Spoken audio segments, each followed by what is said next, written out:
رسول اللہ صلی اللہ علیہ وسلم نے فرمایا، جب نماز میں کوئی بات درپیش ہو تو مقتدی سبحان اللہ کہیں، اور تالی بجانا عورتوں کے لیے ہے۔ اس کا کیا مطلب ہے کہ امام کو لقمہ دینے کے لیے امام کے جو قریب تر صفیں ہیں نماز کی، وہ کیا کریں؟ سبحان اللہ کہیں۔ مثلا امام بھول رہا ہے تو سبحان اللہ کہیں۔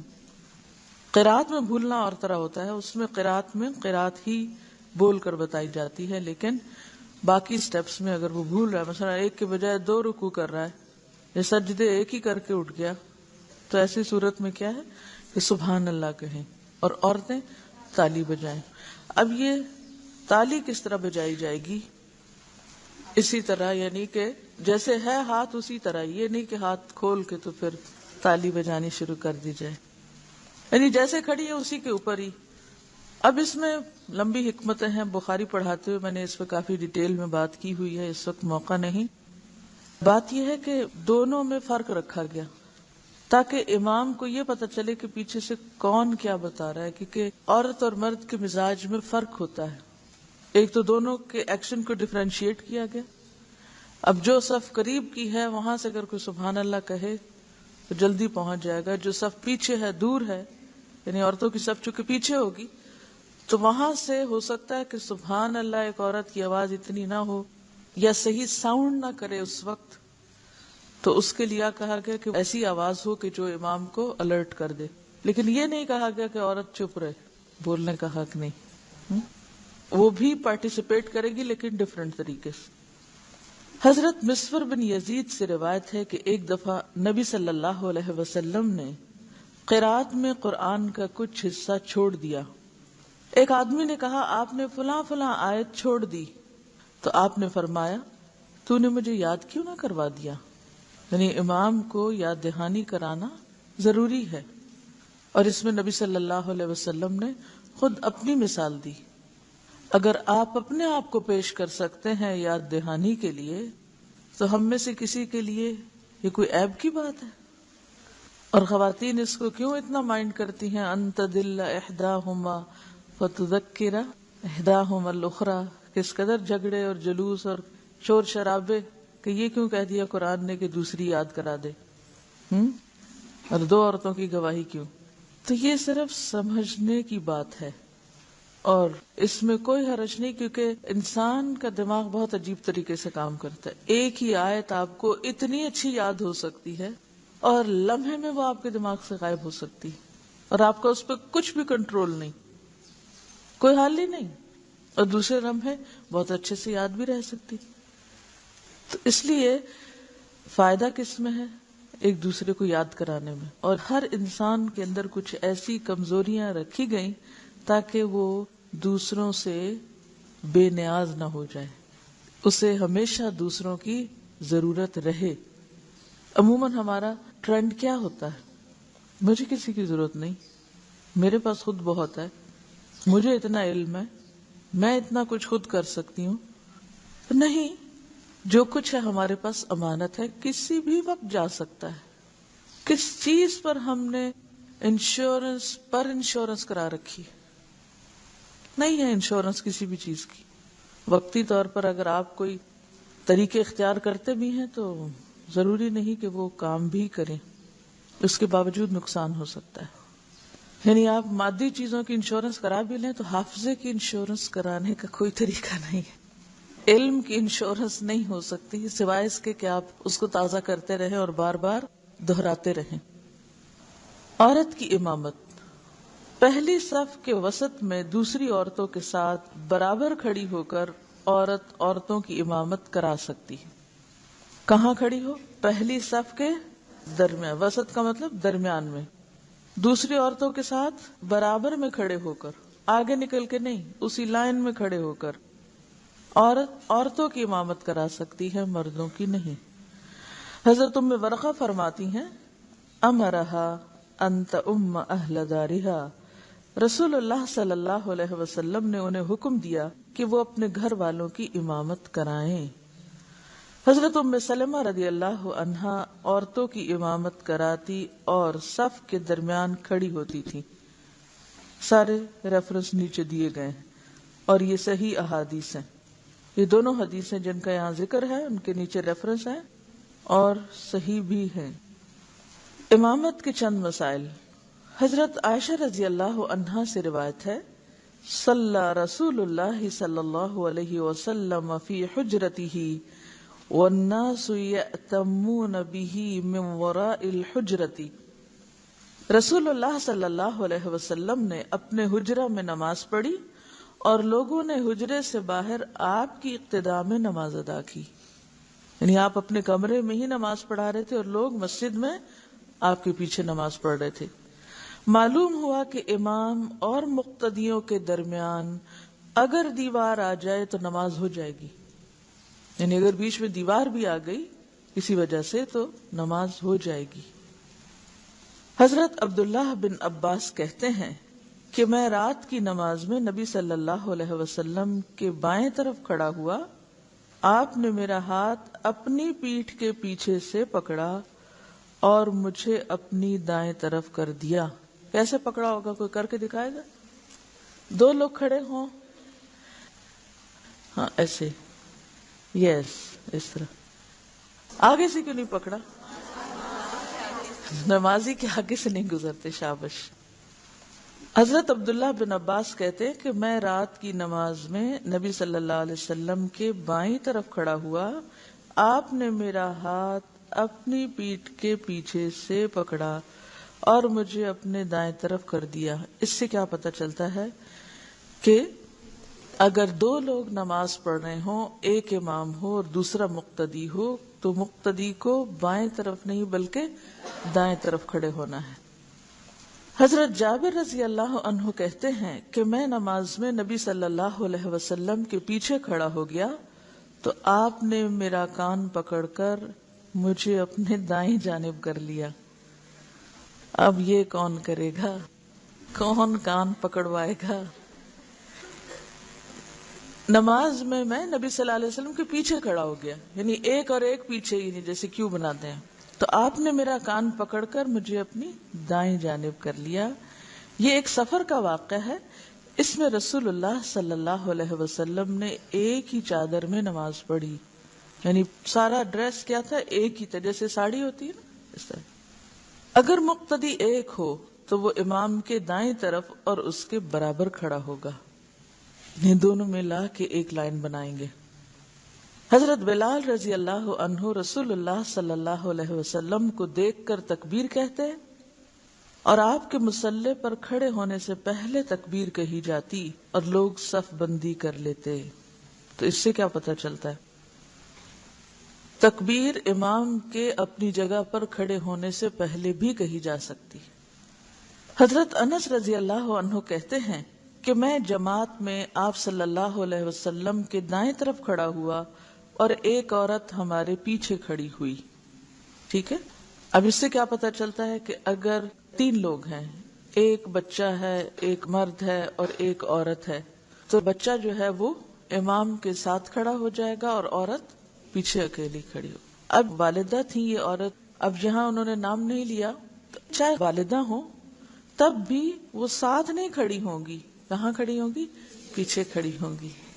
تو وہ جو بات ہو رہی تھی شوہر بیوی کی کہ اگر وہ دونوں کھڑے ہوتے ہیں تو برابر کی لائن میں نہیں کھڑے ہوں گے. معلوم ہوا کہ اگر مقتدیوں میں سے ایک مرد اور ایک عورت ہو تو مرد امام کے دائیں طرف اور عورت پیچھے کھڑی ہوگی. رسول اللہ صلی اللہ علیہ وسلم کی بیماری کے ایام میں حضرت ابو بکر صدیق رضی اللہ عنہ نے امامت کرائی. ایک دن آپ نے تکلیف میں تخفیف پائی. کیا مطلب ہے تخفیف پائی؟ طبیعت کچھ بہتر ہوئی. تو آپ دو صحابہ کے کندھوں پر ہاتھ ٹیکتے ہوئے مسجد میں داخل ہوئے. جب حضرت ابو بکر رضی اللہ عنہ نے آپ کی آمد محسوس کی تو پیچھے ہٹنا چاہا. آپ نے اشارہ کیا کہ پیچھے نہ ہٹو. آپ صلی اللہ علیہ وسلم ابو بکر کی بائیں طرف بیٹھ گئے اور بیٹھ کر نماز ادا کی اور ابو بکر کھڑے تھے. ابو بکر رضی اللہ عنہ رسول اللہ صلی اللہ علیہ وسلم کی اقتداء کرتے اور لوگ ابو بکر کی اقتداء کرتے. یہ ظہر کی نماز تھی. ٹھیک ہے. تو اس سے کیا پتہ چلتا ہے کہ اگر امام کبھی بیمار بھی ہو جائے اور وہ بیٹھ کے نماز پڑھا رہا ہو تو تب بھی پیچھے نماز پڑھی جا سکتی ہے. لیکن اس کا یہ مطلب نہیں کہ اگر ایک امام جو ہے وہ مستقل طور پر اب ویل چیئر پہ آ گیا ہے تو ویل چیئر پر ہی وہ اشاروں سے نماز پڑھ رہا ہے اور پیچھے مستقل طور پر سب لوگ اسی کے پیچھے پڑھیں. ایسی صورت میں کوئی اور بھی امام ہو سکتا ہے. حضرت معاذ رضی اللہ عنہ رسول اللہ صلی اللہ علیہ وسلم کے ساتھ نماز پڑھتے، یعنی جماعت کے ساتھ، پھر اپنی قوم کے پاس آتے اور انہیں نماز پڑھاتے. معلوم ہوا فرض نماز پڑھ چکنے کے بعد دوسروں کو وہی نماز پڑھا سکتے ہیں. کیا پتہ چلا کہ اگر کوئی خود نفل پڑھ رہا ہو تو اس کے پیچھے پھر فرض بھی پڑھے جا سکتے ہیں. جیسے تراویحاں شروع ہو جائیں مسجد میں اور آپ پہنچے ہیں تو بجائے اس کے کہ آپ الگ کھڑے ہو کے فرض پڑھیں، بہتر ہے کہ آپ امام کے پیچھے شروع کر دیں. امام 2 رکعت کے بعد سلام پھیرے، آپ 2 رکعت اپنی مکمل کر لیں. ٹھیک ہے. اور یہ حدیث بہت مشہور حدیث ہے. اس سے پہلے کبھی سنی آپ نے؟ کیا سنا ہوا اس بارے میں؟ کسی کو پتا ہو کیا کرتے تھے حضرت معاذ؟ پھر کیا ہوا تھا ان کے ساتھ؟ حضرت معاذ کیا کرتے؟ عشاء کی نماز نبی صلی اللہ علیہ وسلم کے ساتھ پڑھتے. آپ کی نماز بھی بعض اوقات تاخیر سے ہوتی. اس کے بعد یہ چل کے اپنی قوم کے پاس جاتے. ظاہر ہے قوم قریب تو نہیں تھی، کہیں اگر قریب ہوتی تو وہ بھی مسجد نبی آ جاتی، کچھ فاصلہ تو ہوگا. پھر یہ وہاں جاتے، پھر اپنی قوم کو نماز پڑھاتے. اب وہ تو بہت ہی لیٹ ہو جاتا ویسے ہی وقت. پھر جب نماز پڑھاتے تو وہ بھی بہت لمبی پڑھاتے، اتنی لمبی کہ لوگوں کا دل چاہتا نماز توڑ دے. انہوں نے آ کے شکایت کر دی آپ صلی اللہ علیہ وسلم سے. آپ نے بہت غصے کا اظہار کیا اور فرمایا افتان انت یا معاذ، افتان انت یا معاذ، کیا تم لوگوں کو فتنے میں ڈالنے والے ہو معاذ؟ یعنی ان کے اوپر تم نے اتنی مشقت کر دی ہے کہ وہ بےچارے سارے دن کے اونٹ چرا کے تھکے ہوئے ہوتے ہیں، کام کرنے والے لوگ ہیں، نیند سے بدحال ہیں اور انتظار کرتے ہیں کہ معاذ آئیں اور نماز پڑھیں. اور جب معاذ آتے ہیں تو پھر اتنی لمبی نماز پڑھاتے ہیں کہ لوگوں کو نماز سے ہی خوف آنے لگا ہے. تو کوئی بھی ایسا کام کہ جس سے لوگ مشکل میں پڑ جائیں، اب ایک تو یہ نا کہ آرام اپنا نہ چھوڑنا چاہیں یا سستی سے نہ نکلنا، جو وہ اور بات ہے، لیکن ایک یہ ہے کہ جینوئن ریزن ہے کہ آدھی رات کے بعد نماز شروع ہو یا تیسرے حصے کے بعد، اور اس کے بعد پھر لمبی لمبی نماز ہو اور لوگ دن بھر کے اور آپ کو پتہ ہے کہ آج کل تو بجلیاں ہیں، روشنیاں ہیں، اگر دیر سے بھی کوئی نماز ہو رہی ہے تو کوئی بات نہیں، بہت کچھ ہے آپ کے پاس کرنے کو. 1-2 ٹیلی ویژن پروگرام آپ واچ کر سکتے ہیں، پھر بھی آپ مسجد جا سکتے ہیں، کیونکہ اب تو ہم نے راتوں کو دن بنا لیا ہے اور تفریح کے لیے جاگتے ہیں. لیکن اس دور میں اس طرح کا کوئی کانسیپٹ نہیں تھا. آج بھی جو لوگ گاؤں دیہات میں رہتے ہیں وہ جانتے ہیں کیا کہ مغرب ہونے کے بعد جب ہر طرف اندھیرا چھا جاتا ہے، ہر چیز سو جاتی ہے، خاموشی ہو جاتی ہے، تو پھر انسان کے لیے جاگنا بہت ہی مشکل ہو جاتا ہے. جاگ نہیں سکتے آپ، اور جاگے بھی صرف اس لیے کہ امام صاحب آئیں اور نماز پڑھائیں، یہ بھی بہت بڑی بات ہے. اور پھر اگر وہ طویل نماز پڑھائیں تو ایسے وقت میں کہ جب لوگ بالکل سونے کے عالم میں ہوں اس وقت لمبی نمازیں شروع کر دینا، یہ ہے فتنے میں ڈالنا.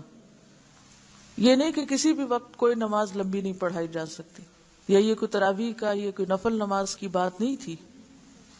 کیا سمجھ میں آیا؟ آپ نے یہ بات کیوں کہی تھی؟ کیونکہ اس کو بھی فرق کرنا، یہ نہ ہو کہ آپ ہر چھوٹی بڑی تکلیف پہ کہیں دوسرے کو کہ تم فتان ہو.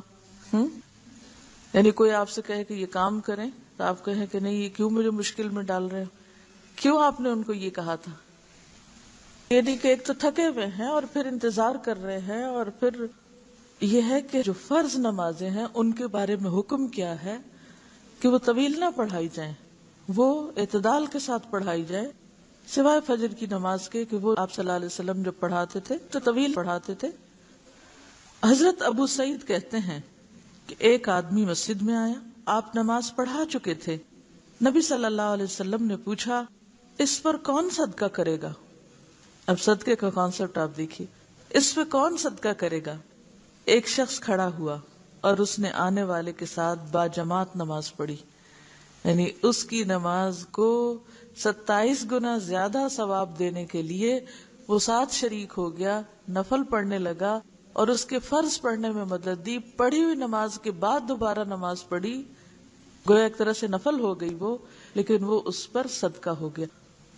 تو اس سے پتہ چلتا ہے کہ کسی کی نیکیوں میں اضافہ کرانا اور نیکیوں میں مدد دینا یہ بھی دوسرے پر صدقہ ہے۔ گویا علم کا بھی صدقہ ہوتا ہے، نیکی کے کام میں تعاون کا بھی صدقہ ہوتا ہے۔ تو صدقہ محض کسی کو کچھ پیسے دینے کا نام نہیں ہے، کسی بھی طرح کی کوئی سپورٹ دوسرے کے لیے صدقہ بنتی ہے۔ جماعت سے نماز پڑھنے کے بارے میں کچھ ضروری سوال ہیں جن کا واضح ہونا آپ کے لیے بہت اہم ہے، ورنہ لوگ تنہا تو خشوع سے نماز پڑھ لیتے ہیں، جب اکٹھے پڑھنے لگتے ہیں تو دوسروں کو ڈسٹرب کر دیتے ہیں۔ اب غور سے سنیے سوال ان کا۔ فرض نماز کے لیے جماعت کھڑی ہو جائے اور آپ کو قضا نماز بھی پڑھنا ہو تو پہلے وہ فرض نماز جماعت کے ساتھ ادا کریں گے یا قضا نماز؟ اس قضا نماز سے اگر تو پچھلی نماز ہے کہ ترتیب قائم کرنا چاہ رہی ہیں پھر تو ٹھیک ہے کہ اس کو انہیں اس نماز سے پہلے پڑھنا تھا، اب نئی نماز بھی شروع ہو گئی، اب کیا ہو؟ اب یہ ہے کہ دو چیزیں آپس میں آمنے سامنے آ گئی۔ ایک حکم کیا ہے کہ پچھلی نماز کو پہلے ادا کیا جائے اور پھر دوسری نماز ادا کی جائے۔ اس کی کیا دلیل ہے؟ دلیل یاد کیجئے، پچھلا سبق سمجھے کہ آپ سے پوچھا جا رہا ہے۔ ہاں، کتاب مت کھولیں، ذہن پہ زور دیں، کچھ سوچیں، کیا نمازوں کو ترتیب سے ادا کرنا ضروری ہے اگر قضا ہو جائیں؟ کیا دلیل ہے؟ کوئی دلیل یاد کرے۔ غزوہ خندق میں جب آپ صلی اللہ علیہ وسلم کی نمازیں جنگ کی وجہ سے قضا ہوئیں تو اس وقت جب ان کو پڑھا گیا ترتیب سے پڑھا گیا، درست دلیل ہے۔ اس سے یہ پتہ چلتا ہے کہ اگر کسی شخص کی کسی وجہ سے نماز چھوٹ جائے تو اگلی نماز سے پہلے پچھلی نمازیں ترتیب سے پڑھ لے، اس کے بعد وقت کی نماز پڑھے۔ یہ تو تھا ایک مسئلہ۔ اب دوسرا مسئلہ یہ ہے کہ اب اگر ایک شخص کسی مسجد میں جا رہا ہے اور وہاں اگلی نماز شروع ہو رہی ہے، اب اس کی پچھلی بھی رہتی ہے، اب یہ کیا کرے؟ اس صورت میں جماعت کے ساتھ نماز پہلے پڑھی جائے گی اور قضا نماز بعد میں۔ اس کی کیا دلیل ہے؟ یہ آپ کو کس نے کہنے کا حق دیا ہے؟ اذا اقیمت الصلاۃ فلا صلاۃ الا المکتوبہ، اذا اقیمت الصلاۃ فلا صلاۃ الا المکتوبہ، جب نماز قائم کر دی جائے، جماعت شروع ہو جائے تو کوئی نماز نہیں پڑھی جائے گی مگر اس وقت کی وہ فرض نماز ادا کی جائے گی۔ ایسا کیوں کہا گیا؟ اس کی کیا ضرورت ہے؟ اس پہ کیوں تاکید کی گئی کہ اب سب چھوڑ دو، سب آ جاؤ جماعت میں؟ جو نماز جماعت سے پڑھی جاتی ہے اس کا اجر دوسری پڑھی جانے والی نماز سے 27 گنا زیادہ ہے۔ اب 27 گنا چھوڑ کے ایک شخص اس سے کم درجے کا کام کر رہا ہے، اور وہ بھی مسجد میں، اور وہ بھی یہ کہ لوگوں کی صف خراب کر کے، کیونکہ بعض لوگ جب مسجد میں جا کر اپنی نمازیں شروع کر دیتے ہیں تو اس سے کیا کنفیوژن ہوتا ہے؟ کیا ہوتا ہے؟ اس میں مشکل یہ ہوتی ہے کہ صف ٹوٹتی ہے، ڈسپلن خراب ہوتا ہے، اور بعض اوقات یہ کنفیوژن بھی ہو سکتی ہے کہ بعد میں یہ پیچھے آنے والا ایک ہجوم کے اسے پتہ ہی نہ چلے کہ یہ جو اکیلا پڑھ رہا ہے یہ جماعت کے ساتھ شریک ہے یا اپنا پڑھ رہا ہے، وہ امام کو چھوڑ کے ہو سکتا ہے اسی کے ساتھ شریک ہو جائے۔ ایک یہ نقصان بھی ہو سکتا ہے۔ دوسرا یہ ہے کہ اگر ہر کوئی مسجد میں اپنی اپنی نمازیں، کوئی نفل، کوئی سنتیں، کوئی قضا، کوئی کچھ شروع کر لے، اور ادھر سے جو صحیح نماز پڑھنے والے جماعت کے ساتھ ہیں ان کی صفیں درست نہ بنے، اور اگر صف بن جائے، مثلا وہ شخص صف میں بھی آ گیا، لوگوں نے اس کے بھی آس پاس صف بنا لی، اب امام اللہ اکبر کہہ کے رکوع میں جا رہا ہے اور وہ سجدے میں پڑا ہوا ہے، ہاں امام کھڑا ہو رہا ہے، وہ ابھی اتحیات پڑھ رہا ہے، تو اس نے کیا کیا؟ صف توڑی نا۔ تو اس وجہ سے بھی کہ باقی لوگوں کی نماز میں خلل آتا ہے، لہٰذا جب جماعت کھڑی ہو جائے سب کچھ چھوڑ دو، اب تم پہ لازم ہے کہ امام کی پیروی کرو۔ یہ سوچنے کا طریقہ ہے، مختلف دلائل کو اس طرح ریلیٹ کیا کیجئے، ورنہ عمل نہیں ہو سکے گا، کیونکہ ہم مسئلے الگ الگ پڑھ لیتے ہیں، جب دو کا ٹکراؤ ہو تو ہمیں سمجھ نہیں آتی اب کیا کریں۔ چلیے اگلا سوال ہے، اگر نماز تراویح پڑھی جا رہی ہو پہلے عشاء کے فرائض ادا کریں گے یا تراویح میں شامل ہوں گے اور فرائض بعد میں ہوں گے؟ پہلے فرض پڑھیں گے، ٹھیک ہے، درست. اب امام تو پڑھ رہا ہے تراویح اور آپ پڑھیں گے فرض، لہٰذا آپ پڑھیں گے الگ کھڑے ہو کر. اور ابھی ہم نے یہ سنا کہ جب جماعت کھڑی ہو جائے تو پھر وہی نماز پڑھیں، الگ نہ پڑھیں، تو کیا کریں گے؟ اتنے سارے لوگوں کو جواب آتا ہے، بہت خوشی کی بات ہے. جی، آپ اپنی نیت کر لیں گے فرض کی اور اسی جماعت میں شامل ہو جائیں گے. دلیل: ایک صحابی کا نام کیا تھا؟ معاذ. حضرت معاذ آپ صلی اللہ علیہ وسلم کے ساتھ اپنی فرض نماز پڑھا کرتے تھے، پھر وہ جاتے تھے اپنے قبیلے کے پاس، کیونکہ ان کی قرات اچھی تھی نا. اب وہ اپنے قبیلے کو نماز پڑھاتے تھے، ان کی اپنی ذاتی نماز کیا ہوتی تھی؟ نفل. اور وہ باقی قوم ان کے پیچھے کیا پڑھ رہی ہوتی تھی؟ یہ حدیث معلوم ہے نا، معروف ہے نا. تو اس سے دلیل کیا نکلتی ہے کہ نفل پڑھنے والے کے پیچھے پڑھے جا سکتے ہیں. لہٰذا اگر آپ کو کبھی ایسا اتفاق ہو کہ امام تراویح پڑھا رہا ہے اور آپ کے فرض ابھی رہتے ہیں، تو آپ یہ نہ سوچیں کہ وہ تو نفل پڑھا رہا ہے اور میں کیسے فرض پڑھوں. نہیں، آپ اپنے نیت کر کے پیچھے پڑھیں. جب وہ 2 رکعت کے بعد سلام پھیرے تو آپ کھڑے ہو کر 2 اپنی رکعت پڑھ لیں. وہ 2 رکعت پڑھنے کی اب گنجائش ہے. بہرحال بات یہ ہے کہ فرض پڑھنے والا نفل پڑھنے والے کی امامت کر سکتا ہے، اور اسی طرح نفل پڑھنے والا فرض پڑھنے والے کی امامت بھی کر سکتا ہے. یہاں حضرت معاذ کی دلیل آپ نے پڑھی، اور دوسرا یہ ہے کہ اگر امام فرض پڑھ رہا ہو اور مقتدی نفل پڑھ رہا ہو تو اس کی دلیل کیا ہے؟ امام تو فرض پڑھا رہا ہے اور پیچھے والا نفل پڑھ رہا ہے. ہاں، آپ بتائیے. حدیث ہے، دلیل نوٹ کر لیجئے. یہ ابو داؤد کی روایت ہے جو حدیث صحیح ہے. 2 لوگ مسجد میں گھر سے نماز پڑھ کر آئے. آپ صلی اللہ علیہ وسلم نے فرمایا، اگر تم اپنے گھروں میں نماز پڑھ چکے ہو، پھر تم امام کو ملے ہو اور امام نے ابھی نماز نہ پڑھائی ہو، تو اس کے ساتھ تم بھی نماز پڑھ لو، یہ تمہارے لیے نفل ہو جائے گی. ٹھیک ہے؟ ایک شخص گھر سے فرض پڑھ چکا ہے، مثلاً آپ پڑھ کے نکلے، کہیں اور گئے، لوگ پڑھ رہے تھے نماز. اب ایک طریقہ تو یہ ہو سکتا ہے کہ آپ پیچھے ہاتھ پہ ہاتھ رکھ کے بیٹھ جائیں، میں پڑھ چکا ہوں. اور ایک یہ کہ آپ بھی دوبارہ پڑھ لیں. اب یہ جو دوبارہ آپ پڑھیں گے تو اب آپ کیا کریں گے؟ پہلا فرض ہوگا یا یہ فرض؟ پہلی نماز فرض ہوگی جو آپ پہلے فرض کی نیت سے پڑھ کے آئے ہیں. اب یہ دوسری نماز آپ کی کیا ہوگی؟ نفل. حالانکہ امام کیا پڑھ رہا ہے اور آپ دوبارہ ویسے ہی جوائن کر لیے نفل کی نیت سے. اب آپ دیکھیے کہ کیا جب آپ ایسی کسی سچویشن میں گرفتار ہوں گی تو دلیل یاد رہے گی؟ ورنہ لوگ تو آپ کا جینا محال کر دیں گے. وہ آپ کو ایسا کام کرتے دیکھیں گے تو وہی مسجد میں لڑائی شروع کر دیں گے، پھر آپ وہیں کھڑے ہو کے دلائل کے انبار لگائیں گے. کیا کریں گے؟ اگر وہ واقعی جاننا چاہتے ہیں تو بتا دیں، اور اگر جھگڑنا چاہتے ہیں تو سلام کر دیجئے. لیکن آپ خود جو کام درست سمجھتے ہیں اس کو اطمینان سے کیا کیجئے، اور اس کے لیے لازم ہے کہ آپ کو دلائل یاد ہوں یا دلائل آپ کے ذہن میں ہوں، یہ نہیں کہ خود متزلزل ہوں. اچھا، اب آپ دیکھیے، اب ایک بڑا اہم سوال ہے، اہم ترین ایشو جو اکثر اٹھتا ہے، کبھی آپ یہ غلطی کر لیں تو کیا نفل کی جماعت ہو سکتی ہے؟ دیکھو نا، ابھی بھی نہیں آ رہی ہے بیچ میں سے. اس کا مطلب ہے کہ نہیں بھی سنی ہوئی ہے آپ نے. میں تو نہیں مانتی جب تک آپ دلیل نہ دیں. تراویح بھی تو فرض نماز نہیں ہے. کیا یہ آپ نے خود بھی کرائی تھی یا لوگوں نے بعد میں شروع کر لی؟ 3 راتیں یاد ہے نا آپ کو؟ شکر ہے. ایک اور بھی ریسنٹلی ہم نے حدیث پڑھی ہے تو کان سے پکڑنے والی. وہ کون سی نماز تھی؟ تہجد کی نماز تھی، جس میں حضرت عبداللہ بن عباس جو ابھی بچے بھی تھے اور تہجد کی نماز میں آپ کے ساتھ شریک ہوئے تھے، اور وہ کہاں کھڑے ہو گئے تھے؟ آپ کے بائیں جانب. تو آپ نے کیا کیا؟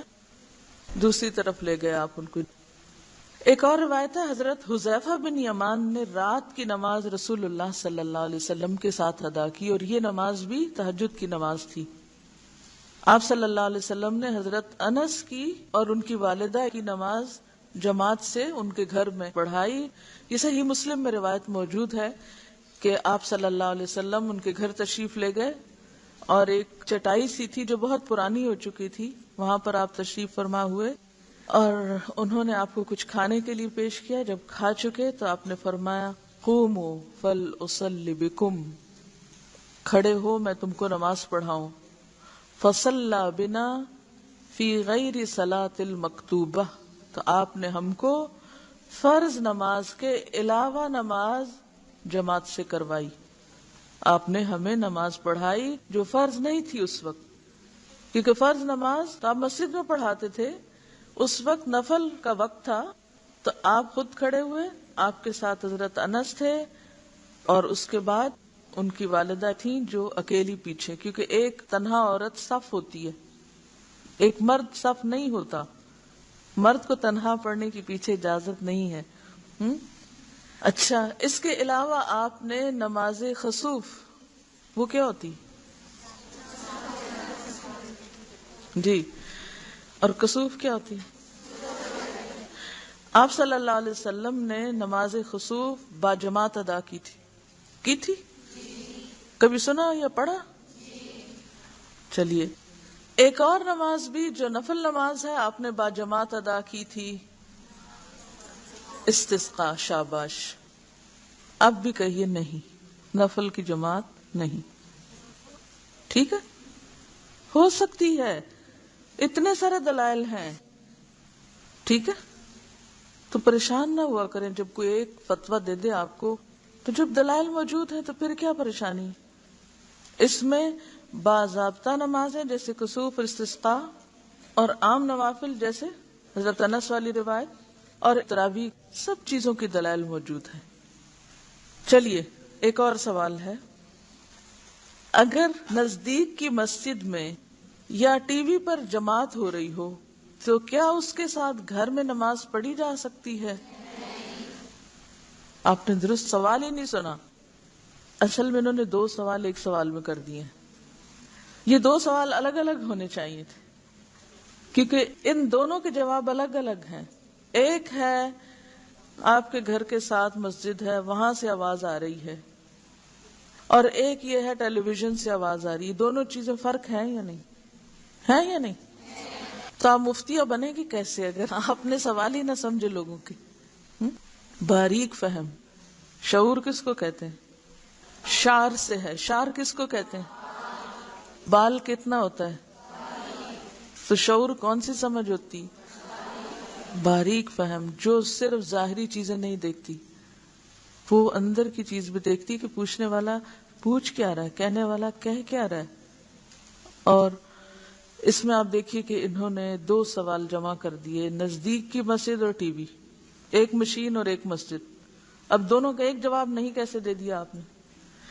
جہاں تک مسجد کا تعلق ہے تو یہ دیکھنا پڑے گا کہ مسجد کہاں ہے، کتنی دور ہے، متصل ہے، قریب ہے یا بہت دور ہے، آپ کے آگے آ رہی ہے یا کہیں وہ ہٹ کے ہے، تو وہ تو سچویشن پر ڈیپینڈ کرتا ہے۔ لیکن یہاں ہم بیسیکلی ٹیلی ویژن کی نماز کو لے لیں گے۔ آپ سب کا متفقہ فتویٰ تھا کہ نہیں ہو سکتی ٹیلی ویژن کے پیچھے نماز۔ کیوں نہیں ہو سکتی؟ دلیل کسی کو نہیں آتی؟ ٹی وی کے پیچھے نماز کیوں نہیں ہو سکتی؟ کیا وجہ؟ آپ سیدھا کہیے ٹی وی رکھنا ہی گھر میں منع ہے، لہٰذا اس کے پیچھے نماز ہی کیسے ہوگی؟ یہی جواب نہیں ہونا چاہیے؟ پھر بتائیے کیا جواب ہے؟ اوقات کا فرق ہو سکتا ہے، مثلا اگر سعودی عرب کی نماز آ رہی ہے تو وہ ہو سکتا ہے 2 گھنٹے کا فرق ہے، یہ بھی ایک وجہ ہے۔ اور کیا ہو سکتی وجہ؟ شابش، سوچئے۔ اصل میں جو میں نے اس سوال کو یہاں رکھا ہے، یہ اس میں بیسک کانسیپٹ جو ہے وہ امام اور مقتدی کے تعلق کا ہے، ٹھیک ہے نا؟ امام کہاں ہونا چاہیے؟ اس کا رخ کدھر ہونا چاہیے؟ تو آپ ٹی وی کا رخ قبلے کی طرف کر لیں، امام کو ادھر گھما دیں، پھر بھی نہیں؟ کیوں؟ صفیں متصل ہونی چاہیے، شابش، یہ بھی ٹھیک ہے، اور امام کا منہ آپ کی طرف ہونا چاہیے۔ ٹیلی ویژن پہ عموماً کیا ہوتا ہے، امام تو وہ آپ کو دیکھے، آپ اس کو دیکھیں اور نماز پڑھے۔ ہاں، اور کوئی وجہ؟ اور وہ تو تصویر ہے، تصویر کے پیچھے کہاں نماز پڑھیں گے آپ؟ یہ بھی ایک بات ہے۔ جی ہاں، امام کے منہ کو فالو نہیں کر سکتے، اور صرف آواز پر بھی آپ نہیں پڑھ سکتے۔ کہتی ہے کہ اگر نماز پڑھتے پڑھتے لائٹ چلی گئی تو نماز کا کیا ہوگا؟ دیکھیے، وہ شرائط جو امام اور مقتدی کے بیچ میں نماز کی امامت کی ہیں وہ اس میں پوری نہیں ہوتی۔ دیکھیے، اگر مسجد سامنے ہے نا اور بیچ میں دیوار ہے تو امام نہیں بھی نظر آ رہا ہے، جیسے حرم میں آپ نے دیکھا ہوگا کہ لوگ کمروں تک میں نماز پڑھ رہے ہوتے ہیں، صرف کنیکشن ہوتا ہے سامنے، دیوار آ بھی جائے امام اور مقتدی کے۔ اب جیسے حرم میں بھی جو بیسمنٹ میں نماز پڑھ رہے ہوتے ہیں ان کے سامنے تو کچھ بھی نہیں ہوتا، یا چھت پہ بعض اوقات ہوتے ہیں تو سامنے والوں کو بھی بالکل امام یا صفیں نظر نہیں بعض اوقات آ رہی ہوتی۔ تو یہ شرط نہیں ہے کہ امام یا اگلی صف نظر آئے، ٹھیک ہے، یہ شرط نہیں ہے، کنیکشن ہونا چاہیے، لیکن ٹیلی ویژن میں باقی شرائط پوری نہیں ہوتی۔ ایکچولی یہ صرف آپ کی ایک ذہنی ایکسرسائز تھی کہ سوچنا شروع کریں۔ وآخر دعوانا ان الحمد للہ رب العالمین، سبحانک اللہم وبحمدک، نشہد ان لا الہ الا انت، نستغفرک ونتوب الیک۔